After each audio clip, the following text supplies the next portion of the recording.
Welcome back to our channel future builder.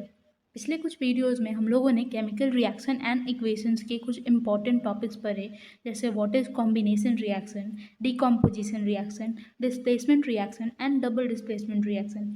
इस video में हम लोग एनसीईआरटी चैप्टर फर्स्ट के 1 से 10 तक के क्वेश्चंस को कवर करेंगे। चलिए शुरू करते हैं। हमारा पहला क्वेश्चन है कि which of the statements about the reaction below are incorrect, यानी कि कौन सा स्टेटमेंट इस रिएक्शन के बारे में गलत है। तो अगर हम रिएक्शन नोटिस करें तो यहाँ पे हमें दिया है कि लीड ऑक्साइड जब कार्बन के साथ रिएक्ट कर रहा तो वो लीड और कार्बन डाइऑक्साइड दे रहा। तो यहाँ पे अगर हम फर्स्ट स्टेटमेंट को चेक करें तो फर्स्ट स्टेटमेंट हमारा बोल रहा है कि लीड इज गेटिंग रिड्यूस्ड, जबकि हमने रिएक्टेंट में लिया लीड ऑक्साइड। और सेकेंड स्टेटमेंट बोल रहा कि carbon dioxide is getting oxidised, जबकि हमने रिएक्टेंट में लिया कार्बन। तो अगर वहाँ पे ये रहता स्टेटमेंट कि कार्बन इज गेटिंग ऑक्सीडाइज जैसा कि सी में है तो वो करेक्ट है, लेकिन ए और बी जो है वो इनकरेक्ट है। तो इसका आंसर होगा फर्स्ट, यानी कि ए और बी गलत स्टेटमेंट है। अगर हम आगे के एग्जाम्पल को देखें, क्वेश्चन को देखें सॉरी, तो Fe2O3 is reacting with aluminium gives Al2O3 plus 2Fe। ये पूछ रहा है कि ये रिएक्शन किस टाइप का रिएक्शन है, कॉम्बिनेशन है, डबल डिस्प्लेसमेंट, डिस्प्लेसमेंट, कौन सा रिएक्शन है। तो हम देख सकते हैं कि एल्यूमिनियम जो है वो आयरन को इसके कंपाउंड से निकाल रहा है और आयरन की जगह खुद आके Al2O3 का कंपाउंड बना रहा है। तो मैंने आपको वीडियो में भी पढ़ाया कि इस टाइप का रिएक्शन जो कोई मेटल जो किसी दूसरे मेटल को डिस्प्लेस करे, ऐसे रिएक्शन को हम डिस्प्लेसमेंट रिएक्शन बोलते हैं। तो इसका आंसर होगा डी, यानी कि डिस्प्लेसमेंट रिएक्शन। तीसरा question, what happens when dilute hydrochloric acid is added to iron filings. क्या होगा जब हम डाइल्यूट HCl को ऐड करेंगे आयरन्स में। तो उसमें हमें आंसर बताना है। तो इसका आंसर होगा कि hydrogen gas and iron chloride are produced. तो HCl से आयरन जाके हाइड्रोजन को वहाँ से रिमूव करेगा और यहाँ पे डिस्प्लेसमेंट रिएक्शन होगा और हाइड्रोजन गैस और आयरन क्लोराइड निकलेगा, यानी कि ऑप्शन फर्स्ट इसका करेक्ट आंसर है। अगर हम फोर्थ क्वेश्चन देखें तो इट इज आस्किंग हियर कि what is a balanced chemical reaction, why should chemical equations be balanced. तो a reaction which has an equal number of atoms of all the elements on the both sides of the chemical equation is called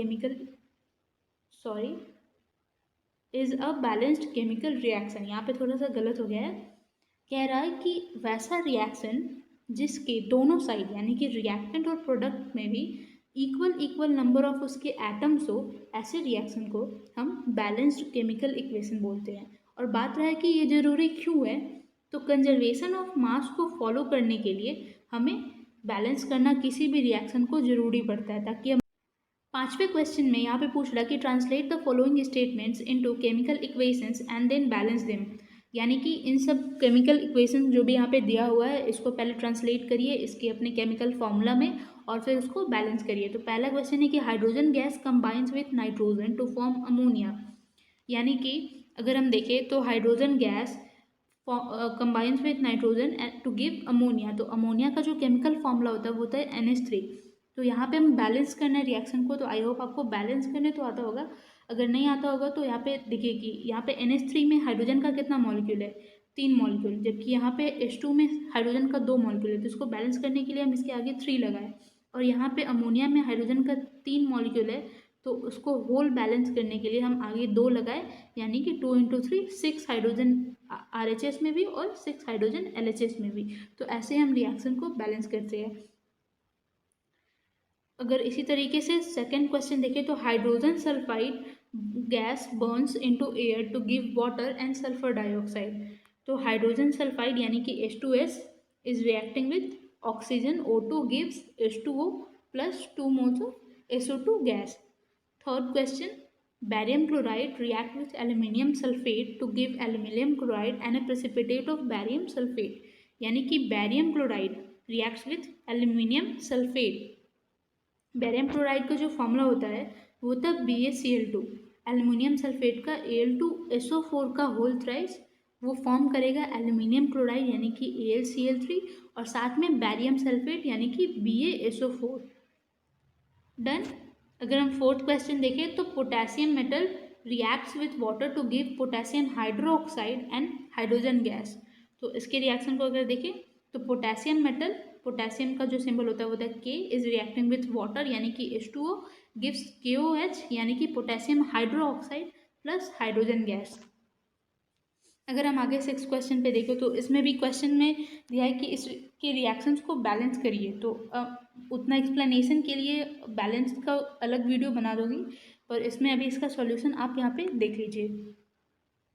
number 6 का ये solution है,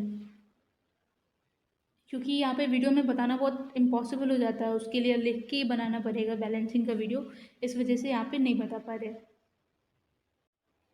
question number 7, question number 7 में बोल रहा है कि write the balanced chemical equation for following reaction. इन सब रिएक्शंस के लिए बैलेंस्ड केमिकल इक्वेशंस लिखिए। तो पहला है हमारा calcium hydroxide. Calcium hydroxide is reacting with carbon dioxide gives calcium carbonate plus water. तो कैल्शियम हाइड्रोक्साइड का जो फॉर्मूला होता है वो होता है CaOH का होल ट्वाइस, कार्बन डाइऑक्साइड का आपको पता है CO2, और कैल्शियम कार्बोनेट का फॉर्मूला होता है CaCO3 प्लस H2O। इसको फिर बैलेंस कर देना। सेकेंड है हमारा zinc reacting with silver nitrate gives zinc nitrate plus silver, यानी Zn zinc reacting with silver nitrate AgNO3 gives zinc nitrate यानी जिंक NO3 का whole twice plus 2 moles of Ag silver का chemical formula not symbol होता है। Third question, aluminium plus copper chloride gives aluminium chloride plus copper. यहाँ पे हम देख सकते हैं कि एल्यूमिनियम का Al और कॉपर क्लोराइड का CuCl2, एल्यूमिनियम क्लोराइड का AlCl3 और कॉपर का Cu।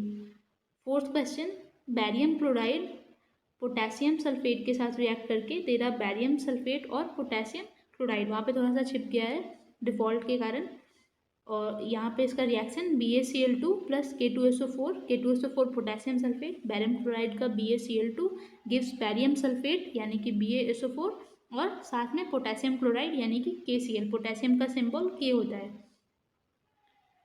8 क्वेश्चन में right the balanced chemical equation for the following and identify the type of the reaction in each case. इसमें रिएक्शन को लिखना है और पता करना है कि ये किस किस टाइप का रिएक्शन है, यानी डिकम्पोजिशन रिएक्शन है या फिर कॉम्बिनेशन रिएक्शन है, किस टाइप का रिएक्शन है। तो रिएक्शन तो यहाँ मैंने लिख दिया है, यहाँ से मैं बता रही कि ये किस टाइप का रिएक्शन है। तो पहला रिएक्शन है कि व्हेन के, यहाँ पे रिएक्शन है पहला क्वेश्चन जो पूछ रहा है कि 2 KBr रिएक्टिंग विथ, यानी कि potassium bromide reacting with barium iodide giving 2 moles of potassium iodide and barium bromide. यहाँ पे हम देख सकते हैं कि पोटेशियम के साथ पहले ब्रोमाइड था और बाद में प्रोडक्ट में बैरियम के साथ ब्रोमाइड आ रहा। तो यहाँ पे पोटेशियम ब्रोमाइड और बैरियम आयोडाइड आपस में एक दूसरे के आयन्स को एक्सचेंज कर रहे हैं, तो इस टाइप का रिएक्शन डबल डिस्प्लेसमेंट रिएक्शन बोलता है। सेकेंड क्वेश्चन में है कि zinc carbonate giving zinc oxide plus carbon dioxide. तो यहाँ पे हम देख सकते हैं कि एक टाइप का रिएक्टेंट एक से ज़्यादा प्रोडक्ट में टूट रहा है, सिंपल प्रोडक्ट में टूट रहा है, तो ऐसे रिएक्शन को मैंने पढ़ाया है कि ऐसे रिएक्शन को बोलते हैं डिकम्पोजिशन रिएक्शन। थर्ड क्वेश्चन में hydrogen is reacting with chloride giving HCl। यहाँ पे 2 सिंपल रिएक्टेंट मिलके एक प्रोडक्ट बना रहा है HCl, तो ऐसे रिएक्शन को हम कॉम्बिनेशन रिएक्शन बोलते हैं। और एक इसका नीचे रह गया है, ये है magnesium is reacting with 2 moles of hydrogen chloride giving magnesium chloride plus H2। यहाँ पे मैग्नीशियम जो है वो हाइड्रोजन क्लोराइड से हाइड्रोजन को निकाल के खुद क्लोराइड के साथ अपना कंपाउंड बना रहा, तो यहाँ पे वो हाइड्रोजन को डिस्प्लेस कर रहा, तो ऐसे रिएक्शन को हम डिस्प्लेसमेंट रिएक्शन बोलते हैं। आई होप आपको क्लियर हुआ होगा। 9th question, what does one mean by exothermic and endothermic reaction, give examples. यानी कि कोई एक एंडोथर्मिक या एक्सोथर्मिक से क्या समझता है, इसको एग्जाम्पल के साथ समझाइए। तो यहाँ पे हम देख सकते हैं कि chemical reaction that release energy in the form of heat, light और sound are called exothermic reaction. यानी कि ऐसा केमिकल रिएक्शन जब वो हो, यानी कि जब वो केमिकल रिएक्शन टेक प्लेस हो तो उसमें एनर्जी किसी भी फॉर्म में निकले, वो हीट के फॉर्म में निकले या फिर लाइट के फॉर्म में निकले या फिर साउंड के फॉर्म में निकले, बाहर निकले एनर्जी, ऐसे रिएक्शन को हम एक्सोथर्मिक रिएक्शन बोलते हैं। जैसे एग्जांपल, जब कार्बन ऑक्सीजन के साथ रिएक्ट करता है तो कार्बन डाइऑक्साइड देता है और साथ में large amount of heat produce करता है। जहाँ पे हीट प्रोड्यूस कर रहा है तो ये टाइप्स ऑफ एक्सोथर्मिक रिएक्शन हुआ। अगर एंडोथर्मिक का देखें, while the reaction which absorb energy और हीट और require energy in order to proceed are called endothermic reaction. यानी कि कोई एक रिएक्शन खुद होने के लिए उसको एनर्जी देना पड़े किसी भी फॉर्म में, वो हीट हो, लाइट हो, किसी भी फॉर्म में एनर्जी देना पड़े, तो ऐसे रिएक्शन को हम एंडोथर्मिक रिएक्शन बोलते हैं। यहाँ पे एग्जाम्पल हम नोटिस कर सकते हैं कि जब नाइट्रोजन रिएक्ट कर रहा है ऑक्सीजन के साथ हीट के प्रेजेंस में, यानी कि हीट उसको देना पड़ रहा है, तो तब वो जाके फॉर्म कर रहा है नाइट्रोजन मोनोऑक्साइड।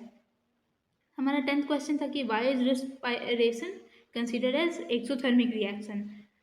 तो because in respiration oxidation of glucose takes place, इसलिए एक्सोथर्मिक बोला जाता है क्योंकि ग्लूकोज का वहाँ पे ऑक्सीडेशन होता है और ये जो बाई प्रोडक्ट में ना वो large amount of heat produce करता है। तो अभी 9th नंबर क्वेश्चन में हमने पढ़ा था कि ऐसा कोई भी रिएक्शन जिसमें large number of heat produce हो, ऐसे रिएक्शन को हम एक्सोथर्मिक रिएक्शन कंसीडर करते हैं। तो उसी तरीके से हम रेस्पिरेशन को भी एक्सोथर्मिक रिएक्शन कंसीडर करते हैं। हम फॉर्मूला देख सकते हैं कि जब ग्लूकोज रेस्पिरेशन का ये पूरा रिएक्शन है, ग्लूकोज रिएक्ट कर रहा है जब 6 मोल ऑफ ऑक्सीजन से, ग्लूकोज का फॉर्मूला याद कर ले, C6H12O6 reacting with 6 moles of oxygen giving 6 mole of carbon dioxide, 6 mole of hydrogen dioxide and साथ में बहुत सारा एनर्जी जिससे हम चल पाते, खा पाते, कुछ भी कर पाते।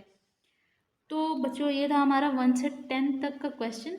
आगे 10 क्वेश्चन और बचा है जो कि पार्ट 2 में कवर किया जाएगा। आई होप आपको जो हमारा वीडियो है वो पसंद आया। अगर पसंद आया तो प्लीज़ सब्सक्राइब करें और आप